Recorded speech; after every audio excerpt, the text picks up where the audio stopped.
Welcome back once again to another interesting session of Nifty and Bank Nifty analysis। और कल के absence के लिए माफ़ी चाहूँगा, बट उससे पहले मुझे पता है आप सब लोगों के दिल में थोड़ी सी घबराहट रहेगी कि मार्केट गिर गया है और वो भी 1% से।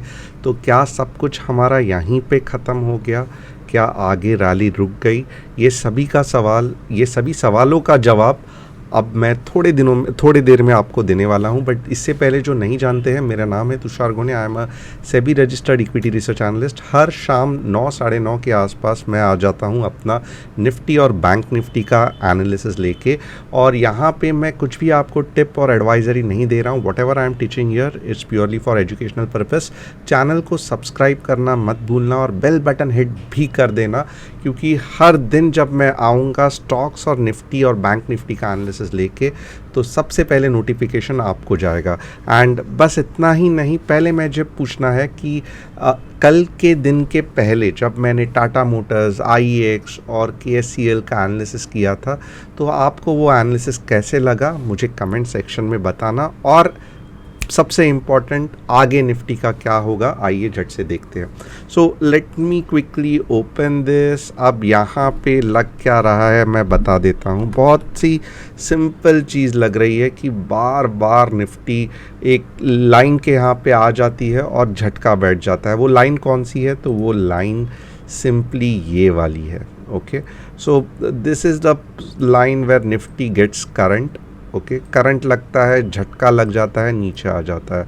करंट लगता है, झटका लगता है, नीचे आ जाता है।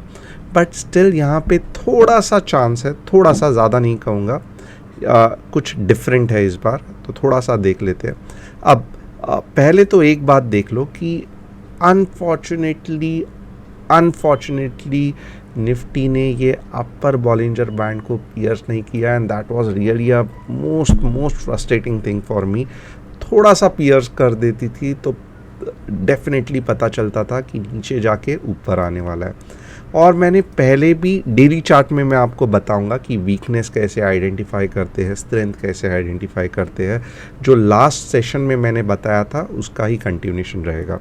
तो यहाँ पे फर्स्ट पॉइंट क्या है? सैड पॉइंट इज़ कि अपर बॉलिंजर बैंड को पियर्स नहीं किया, and to an extent it shows weakness, क्योंकि यहाँ पे देखोगे लोअर बॉलिंजर बैंड को बहुत अच्छी तरीके से पियर्स किया, बट अपर बॉलिंजर बैंड को नहीं किया है। एंड इसका कारण भी है क्योंकि जस्ट पियर्स करने ही वाली थी, बट उसके पहले ये जो स्विंग हाई से जो रेजिस्टेंस लाइन बनी है वो बीच में आ गई। सेलर्स ने एग्जैक्टली उधर ही सेल आउट करना चालू कर दिया। नेवरदलेस 18K अगर आप देखोगे तो एक स्ट्रॉन्ग रेजिस्टेंस भी था। और अगर आपने पिछले सब सेशंस ध्यान से देखे रहेंगे तो बार बार मैंने क्या कहा था कि 17,900 से जो वीकनेस चालू हो जाएगा वो आपको लेके जाएगा 17,700। तो ये सबसे पहले चीज़ कही थी। सेकंड क्या कहा था कि 17,990 से ऑल इज़ वेल मार्केट में नहीं है, राइट। और आपको ट्रेड कब लेना है, ये सबसे इम्पॉर्टेंट चीज़ था। आप चाहिए तो पिछले सब सेशंस देख लो कि जब भी एक बड़ी bullish green candle hourly chart में आए तो क्या ऐसे 17,990 के आसपास हुई थी। हम ये देखेंगे, डेफिनेटली देखेंगे जब आवरली चार्ट आएगा। तो ये सब चीज़ पिछले वीडियोस में है, तो आप प्लेलिस्ट में देख सकते हो, और हर एक चीज़ का ठीक से एक्सप्लेनेशन, लॉजिक, एनालिसिस दिया है। और यहाँ पे जस्ट मुझे लेवल्स देना यही मेरा काम नहीं है, बट विथ लॉजिक आपको समझाना, ताकि जब मैं कुछ दिन नहीं आऊँ या कुछ आपको इंडिपेंडेंटली डिसीजन लेना है तो आप यही लॉजिक इस्तेमाल करके ट्रेड कर सकते हो। सो यहाँ पे जितना हो सके मैं समझाता हूँ। मनी मेकिंग ट्रेडिंग कोर्स में पूरी तरीके से समझाया है। सो जिन्होंने टेलीग्राम चैनल नहीं ज्वाइन किया है, सबसे पहले डिस्क्रिप्शन बॉक्स में टेलीग्राम चैनल ज्वाइन करना, और plus money making trading course का ऐप इंस्टॉल करना। बहुत सारे फ्री कोर्सेज दिए हैं, ऐप की लिंक भी डिस्क्रिप्शन बॉक्स में है। तो यहाँ पे आइए झट से आगे बढ़ जाते हैं। यहाँ पे मैं आपको क्या बताऊँगा कि yes, this is the sad point, but at the same time if you see अभी भी कल का दिन बाकी है। और आज ये इतनी गिरावट क्यों आई? क्योंकि फेड ने वापस कहा कि अगले 3 महीने में मैं झट बॉन्ड का टेपरिंग ऑफ करूँगा, जिससे कि यूएस मार्केट कर गिरा और यूएस मार्केट के कारण आज इंडियन मार्केट गिरा। अभी एक तो है ना, जिस हिसाब से ये कैंडल बनी है ये बेसिकली क्लोजिंग मारीबूजू की तरह ही है, which shows weakness. I should tell you कि ये वीकनेस है, थोड़ा सा भी रिट्रेसमेंट ऊपर की नहीं तरफ नहीं हुआ है। बट आप ये कंपैरिजन में जब देखोगे, ये कंपैरिजन में तब देखोगे, और अगर समझो कल के दिन में थोड़ा सा भी मार्केट पॉजिटिव में क्लोज हुआ, जिसके चांसेस मेरे हिसाब से अच्छे हैं और हम ओपन इंटरेस्ट के हिसाब से भी देखेंगे, तो आज का सेशन बहुत इंटरेस्टिंग होने वाला है। और गलती से भी समझो कुछ डोजी जैसा फॉर्म हो गया तो मैं कहूँगा वेरी हाई चांसेस कि डाउनसाइड लिमिटेड है और ब्रेकआउट होने के चांसेस सही है। तो वीकली चार्ट में बस इतना ही। मैं डिटेल में क्यों समझा रहा हूँ, क्योंकि अभी सिचुएशन आ गया है कि वापस वीकली को डिटेल में एनालिसिस करें। अब आगे देखते हैं डेली चार्ट में। डेली चार्ट में अगर आप देखोगे, it is continuously forming gaps and again even though it is a not a long body red candle, जैसे कि यहाँ पे थी, यहाँ पे सेल आउट बहुत ज़ोर का था, यहाँ पे स्टिल अगर आप देखोगे सेल आउट में थोड़ा सा वीकनेस है, जो हमारे लिए अच्छा है। अब एक तो ये चीज़ हो गई, और आप और एक चीज़ यहाँ पे देखोगे ना, अब थोड़ा सा यहाँ पे कंफ्यूजन है कि क्या इसको वेव कहा जाए, यानी कि हाई और ये लो। मेरे हिसाब से नहीं कहना चाहिए। This all thing is a part of first wave, right. And यहाँ से अब जो कंसोलिडेशन हो रहा है यहाँ तक जा सकता है। दिस कैन बी, अब यहाँ this can be a second wave, और यहाँ से थर्ड वेव चालू होने के चांसेस है अगर सब सही रहा तो। अगर ऐसे नहीं रहा तो और एक कुछ पैटर्न हो सकता है, ऐसे और फिर ऊपर जाएगा। तो ये बहुत ज़रूरी है। पहले हो क्या रहा था, मैं ऐसे क्यों कह रहा हूँ, थोड़ा सा इलियट वेव जिनको डिटेल में आता है या जिन्हें मनी मेकिंग ट्रेडिंग कोर्स भी किया है, वहाँ पे कंसेप्ट समझाता हूँ। इलियट वेव्स में होता क्या है कि ये जो थर्ड वेव है ना, it should not be the smallest, okay. इसका मतलब ये भी है कि फिफ्थ वेव फिर बहुत छोटी हो जाएगी, तब जाके थर्ड वेव स्मॉलेस्ट नहीं होगी, राइट। तो ये सब कॉम्बिनेशन के हिसाब से लग रहा है कि ये this was a part of first wave, और अब जब अच्छा खासा रिट्रेसमेंट हो रहा है, this is the second wave, और इसके बाद जो वेव आएगी, we will be really interested to know that कि whether it is a third wave. अगर थर्ड वेव यहाँ से ही टर्मिनेट होके नीचे चली गई तो ये सब इलियट वेव के इसमें पानी फेर गया। तो यहाँ तक हमको ठीक से समझ में आ रहा है। डेली में क्या समझा कि yes there is a weakness, but weakness is not as strong as the previous weakness. इधर तक समझ में आया। अब आगे क्या करेंगे हम, आगे क्या करेंगे, यहाँ पे कुछ ट्रेंड लाइन बनता है, कुछ बॉलिंजर बैंड बनता है, कुछ नहीं। यहाँ पे अगर आप देखोगे तो अगर समझो 20 मूविंग एवरेज का सपोर्ट भी लेना है तो भी समवेयर अबाउट 17,500 के आसपास ही आ जाएगा। तो और थोड़ा सा डाउन साइड है 150 पॉइंट का, बट 17,500 ओपन इंटरेस्ट के हिसाब से भी बहुत फास्ट रहेगा। तो मुझे लग रहा है कि ये 17,500 के आसपास जाके फिर ऊपर जाएगा होपफुली। बट मुझे लगने से कुछ फ़र्क नहीं पड़ता है, जब तक एक पावरफुल ग्रीन कैंडल नहीं आती है मेरा सब लगना बेकार है। तो हमें मालूम है कि हम एंट्री कब लेंगे, जब हमें कंफर्मेशन मिलेगा। ये जो ग्रीन कैंडल बड़ी बनेगी, that will be the confirmation candle. कहाँ पे बन सकती है, 17,500 के आसपास टच होते ही जब अप साइड में झटका लगेगा और ऊपर एक ग्रीन कैंडल बनेगी, वो हमारा कंफर्मेशन कैंडल रहेगा। सो यहाँ तक अगर आपको सब कुछ समझ में आ रहा है तो येस करके टाइप करना। मेरे लिए ये बहुत इम्पॉर्टेंट है कि मैं जिस पेस से सिखा रहा हूँ, जिस सहजता से मुझे लग रहा है कि मैं सिखा रहा हूँ, वो सही है नहीं है, आप मुझे बताओ, या आप बताओ कि आपको और क्या क्या इसमें इंक्लूड करना है। तो ये हो गया डेली चार्ट। अब आगे देखते हैं hourly chart, which is also very important at this stage. Hourly chart में क्या है, एब्सोल्युटली नथिंग, एब्सोल्युटली वीकनेस। क्यों ऐसा है, क्योंकि यहाँ पे देखोगे ना एब्सोल्युटली वीकनेस। कहाँ तक ये हो सकता है, मीन्स कहाँ तक ये वीकनेस कंटिन्यू हो सकता है, मुझे लगता है ये मीन्स ये एक जो चैनल है ना, ये जोन पे आते हुए ही, जैसे मैंने कहा 17,500, ये एक अच्छा खासा जोन है जहाँ पे रिवर्सल आपको दिख सकता है। तो अब लग रहा है कि 17,500 से ही मार्केट ऊपर की तरफ निकल जाएगा। आगे देखते हैं और क्या क्या चीज़ है जो हम डिटेल में स्टडी कर सकते हैं। Just give me some time. या अब यहाँ पे 17,500 के आसपास लग रहा है कि मार्केट घूम जाएगा। और थोड़ा सा एनालिसिस करते हैं कि कब हमें लॉन्ग की एंट्री लेनी है। तो यहाँ पे अगर आप देखोगे ना, very very simple, there is nothing to, अगर आप नए भी हो तो भी आपको समझ में आएगा कब लॉन्ग की एंट्री लेनी है। देखो ये पूरे इसमें ना बड़े रेड कैंडल फॉर्म हो रहे हैं। इनफैक्ट अगर आप देखोगे तो ये भी एक बड़ा रेड कैंडल ही है गैप का। और ये जो ग्रीन कैंडल फॉर्म हुआ था ना, ये अगर आप देखोगे तो compare to all this previous candles थोड़ा सा पावरफुल था, ज़्यादा नहीं, क्योंकि आप देखोगे इतने बड़े पावरफुल कैंडल को भी नीचे कर दिया। तो उस हिसाब से ये कैंडल डेफिनेटली अगर मैं रहूँगा तो सोच के एंट्री करूँगा। मेरे हिसाब से ये सही कैंडल नहीं थे एंट्री करने के लिए।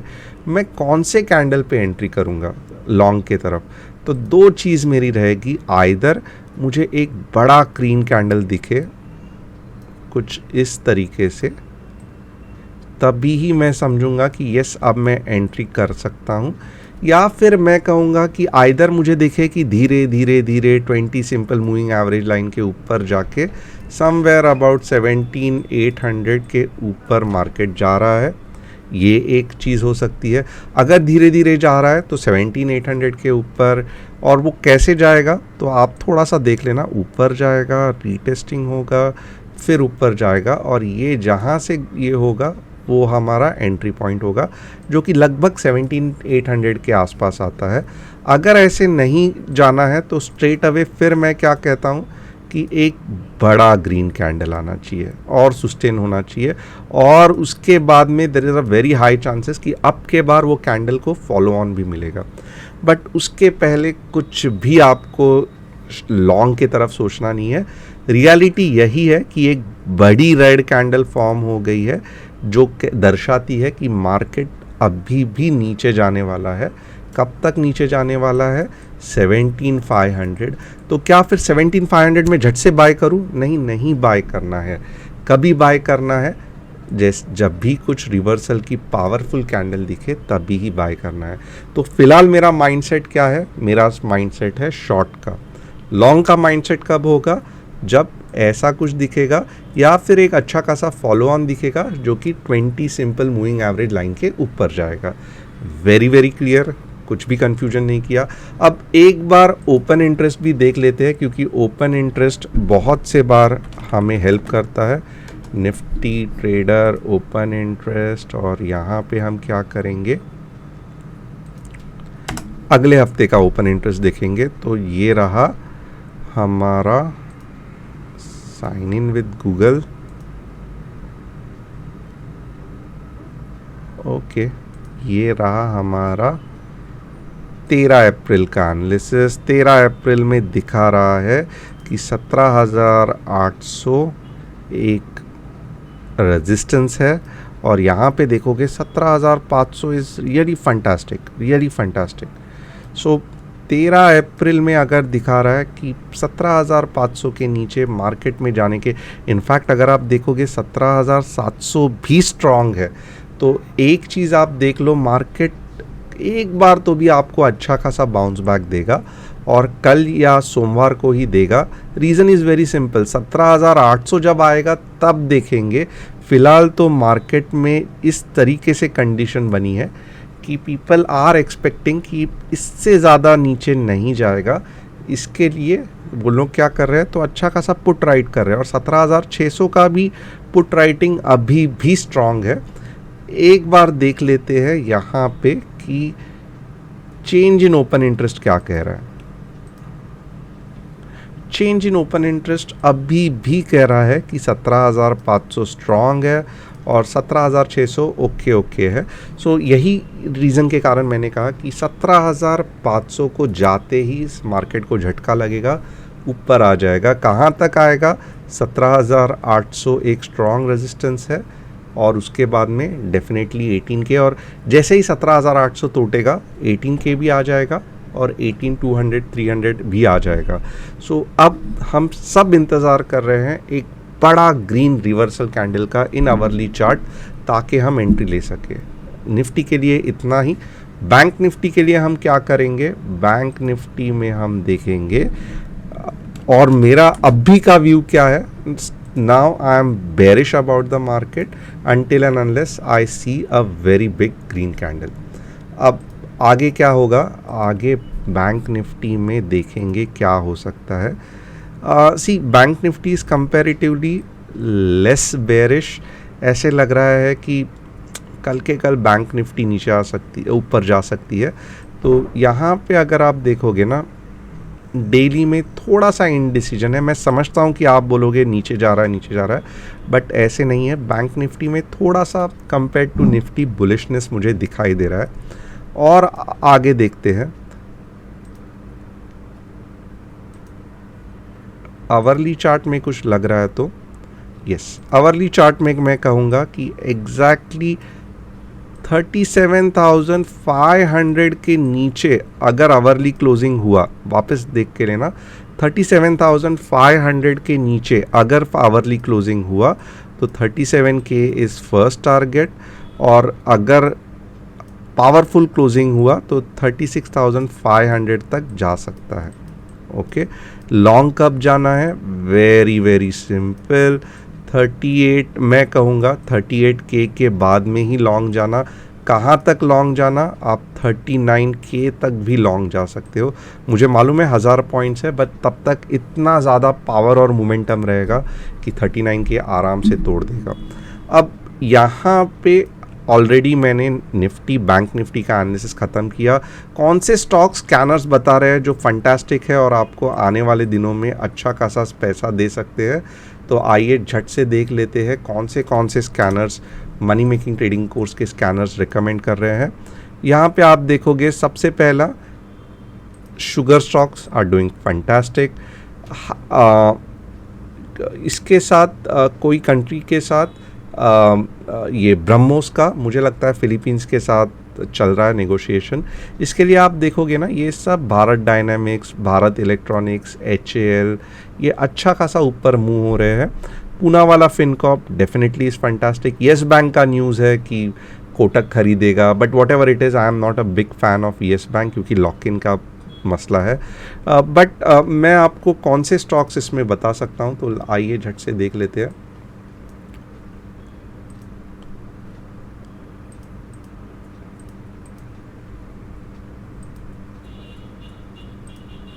Bharat electronics, yes you can go for it. अगर, और ये अच्छा खासा मूव होगा, मान लो मेरी बात, ये अच्छा खासा मूव होगा। अगर समझो कल 235 के आसपास क्लोजिंग हुआ ना, तो उसके बाद में क्या होगा, आप 250 भी देख लोगे और 275 भी देख लोगे। And it's a very safe company, आराम से, वेरी कैश रिच, सब सही है, फंडामेंटली कुछ गड़बड़ नहीं है। भारत इलेक्ट्रॉनिक्स बहुत दिनों के बाद ऊपर आई है, सो डेफिनेटली अच्छी ऊपर जाएगी। भारत डायनामिक्स भी सेम चीज़ है, कल अगर 620 के ऊपर आया तो 540 का स्टॉप लॉस रखोगे, 550 का, और 650 का फर्स्ट टारगेट, 700 का सेकंड टारगेट। सो ये दोनों मेरे हिसाब से बहुत अच्छा है। हिंदुस्तान एरोनॉटिक्स तो पहले ही एनालिसिस किया था। पूना वाला फिनकॉर्प्स थोड़ा सा संभल के रहना, 300 is a strong resistance. CG power जिनको देखना है वो भी देख सकते हैं, and it is as good as Tata power, तो ये देखोगे, ये देखो। So scanner identifies fantastic stock. तो बस यहाँ पे जैसे ही 215 के ऊपर की क्लोजिंग हो जाएगी, you can expect a very long wave. तो 250 आएगा, आराम से आएगा। So hope you like this analysis. अगर अच्छा लगा कमेंट करना, ऐप इंस्टॉल करना मत भूलना, और जो भी आपके क्वेरी सजेशंस या रिक्वेस्ट है कमेंट सेशन में डालना, मैं पढ़ के आपको कल रिप्लाई कर दूंगा. Thanks a lot and it was really fantastic having you all today here.